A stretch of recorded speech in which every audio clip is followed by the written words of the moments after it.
Hi, my name is Geoff. I'm the CEO and founder of Beyond the Orphanage.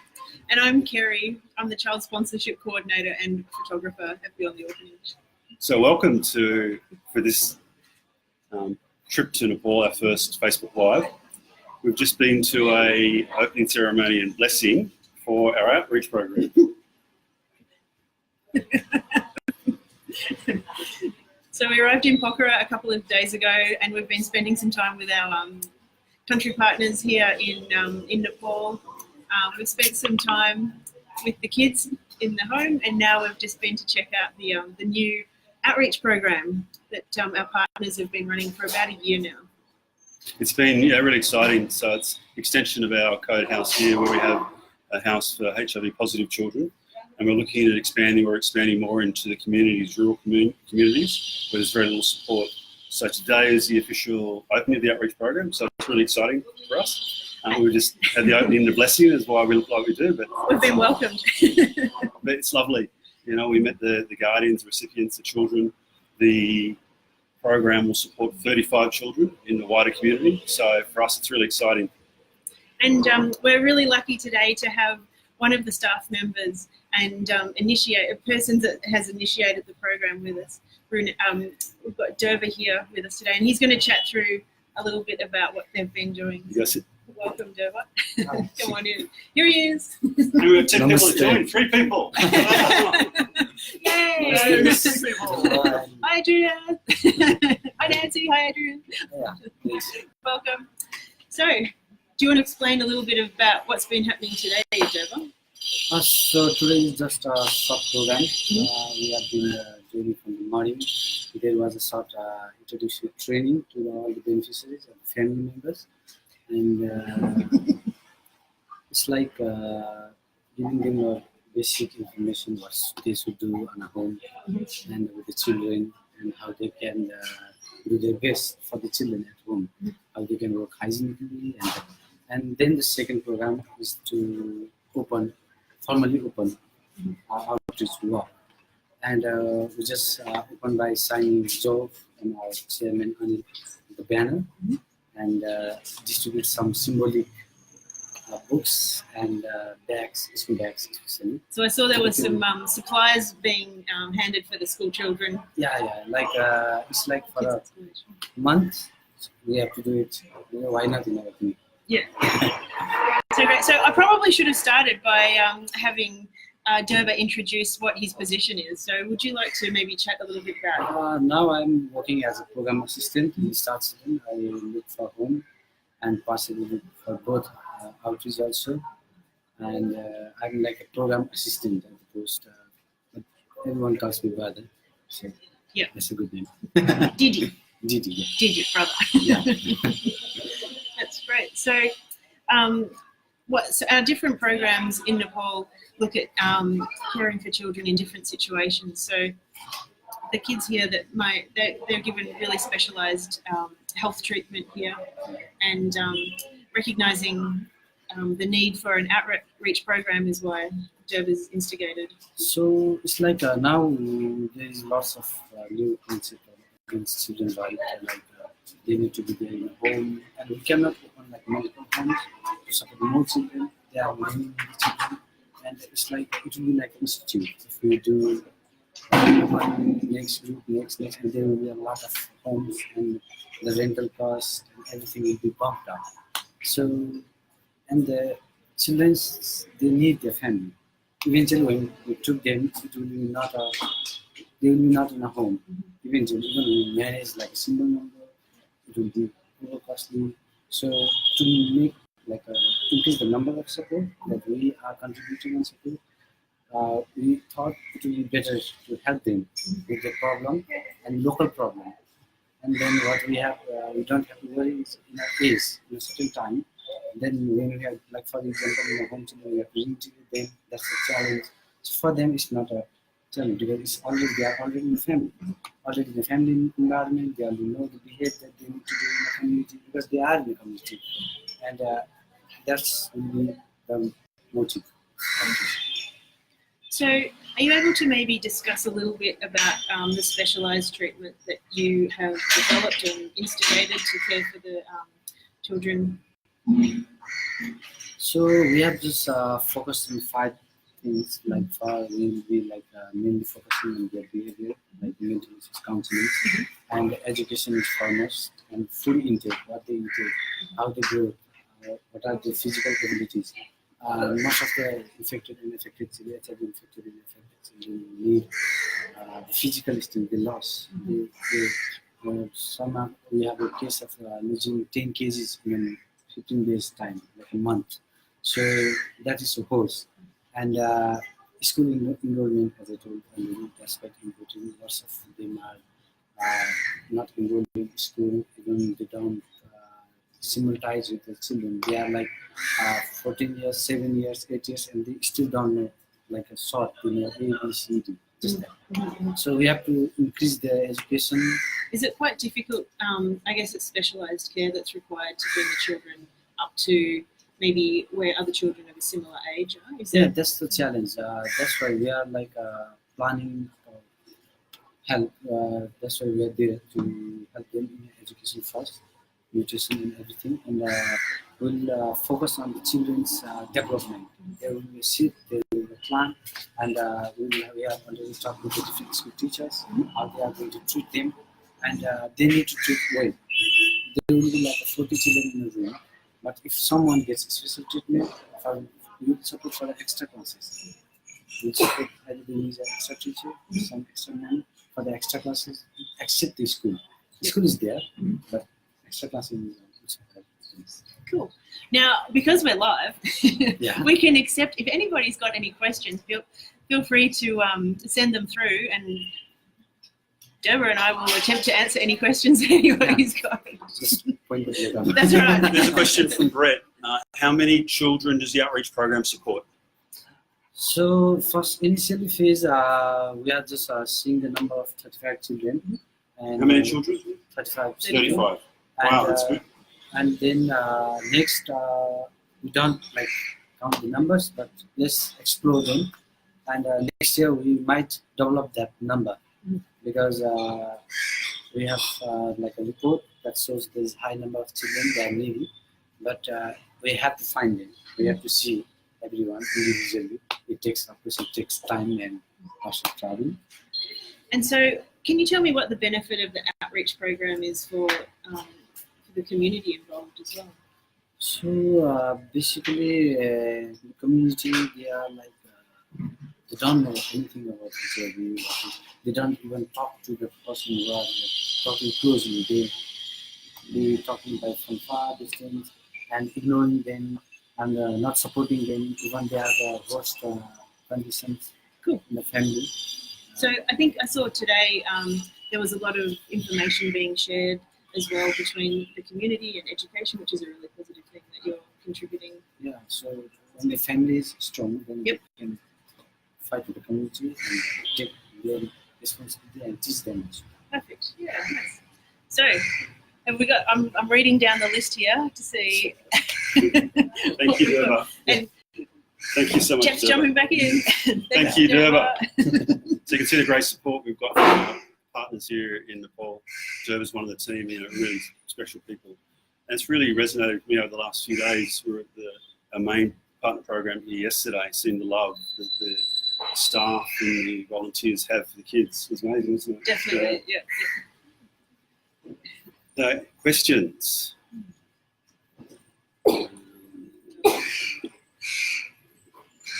Okay, I can see a question coming in. How long have we been in Nepal? This is our 4th year in Nepal. We have 2 main partner programs, and each of the partner programs has 2 programs within that. So we're in Pokhara in northern Nepal at the moment. We have a code house here, which is a house for HIV positive children. And we just launched the outreach program, which will look after 35 children. As Dhurba was just saying, we plan to expand over the next years. We did the initial research over the last year and formulated the basic plan for the program. Launched today. We just met one of the beneficiaries. Very touching, isn't it? Yeah, really. Beautiful kids and very committed with that community, the government working together for the kids. Tomorrow we go to Janapur. We're about to open a new house, which we're really excited about.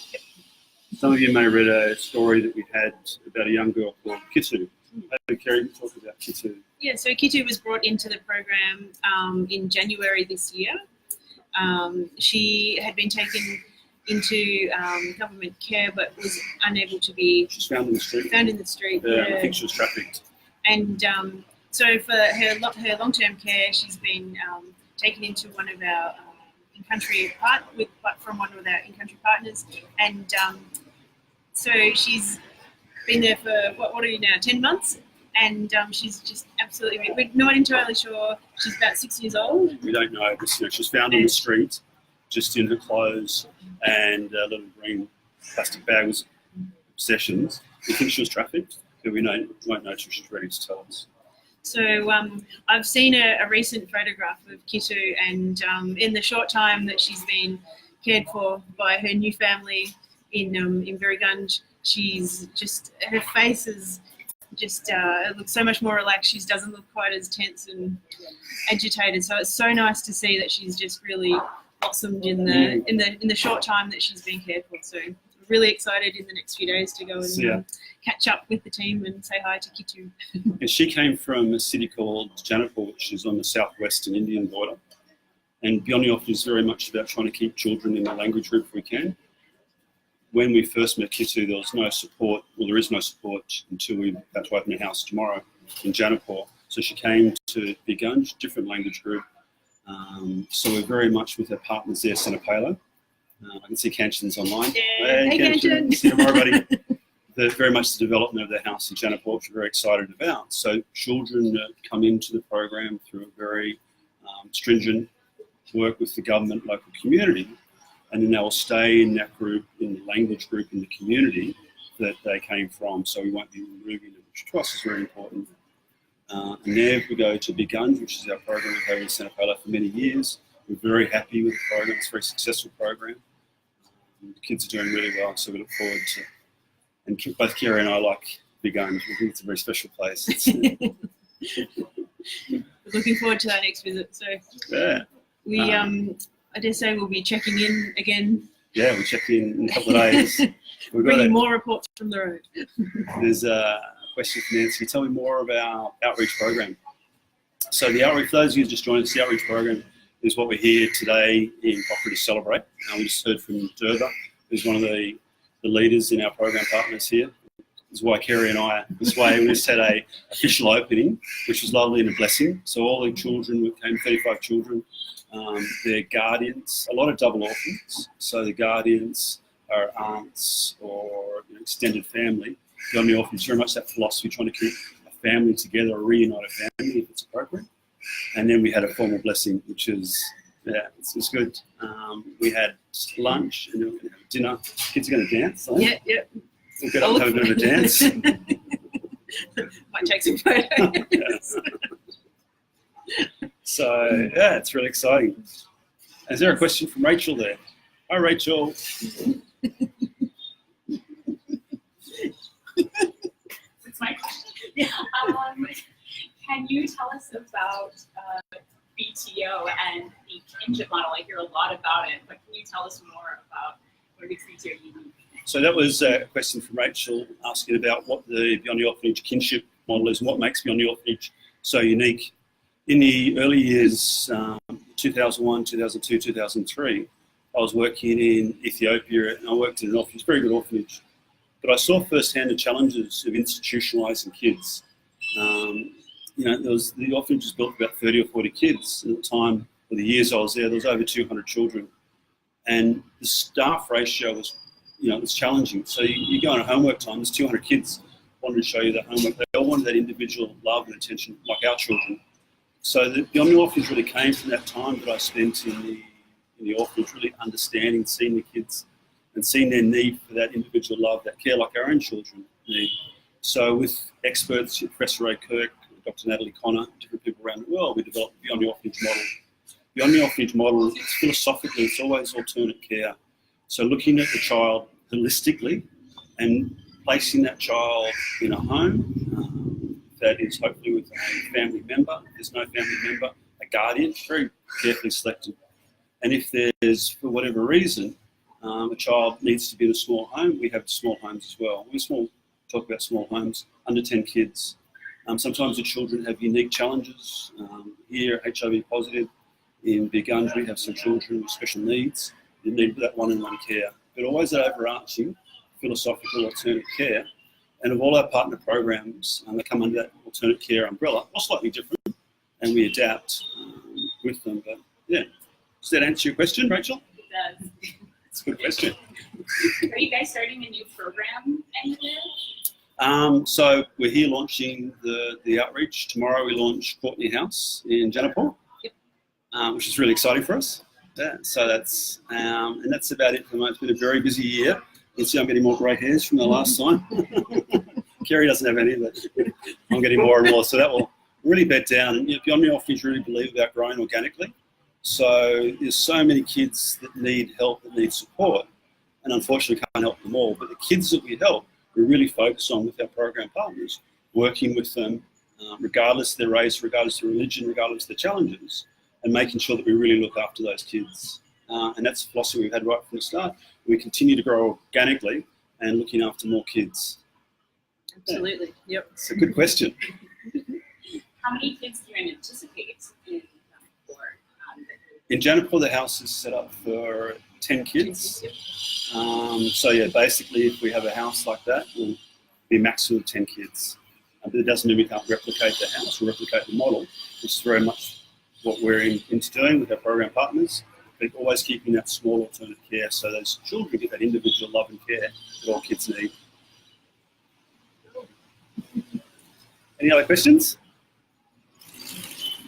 How's the flying in Nepal? Wow. That's from John. Good question. So to answer your question, John, last time we were here, it was quite foggy, and we drove from Kathmandu to Big Gunge, and it was 9 hours of sheer terror. I'm terrified of heights. We go around these.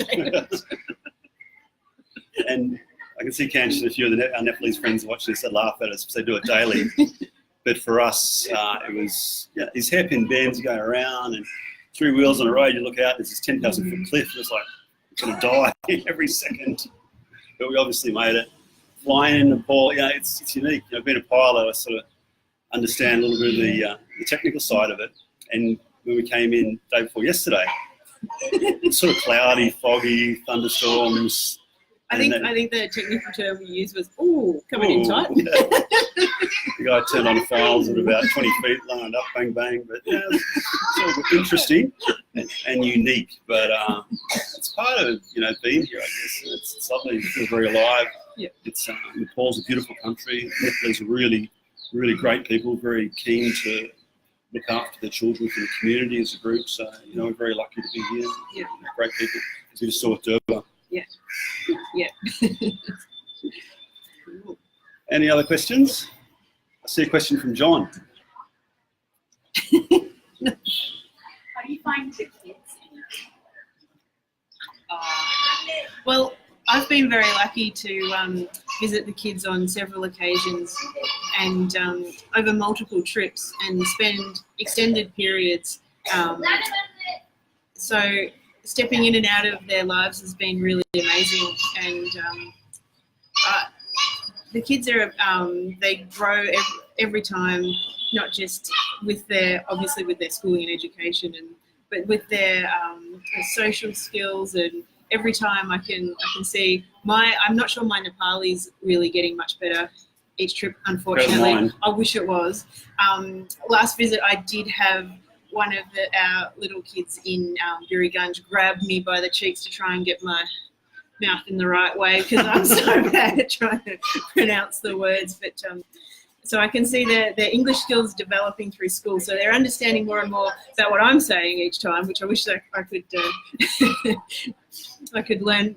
I think my Nepali needs to practice a little bit. But yeah, they're amazing. So the longer that they're in the program and the more space that they're given to develop as well, with counselling that they're provided, I think it's just it helps them in there to grow and become stronger and such resilient children. So I'm really lucky to see it happen when I'm home, actually. And it's wonderful to see.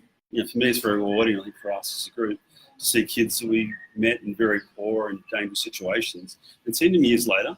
We just had yesterday spent some time with some kids that are here in our scholarship program. One is doing engineering in Chitwan. Yeah, he's in Chitwan. Yeah. And another girl just did laboratory assistant.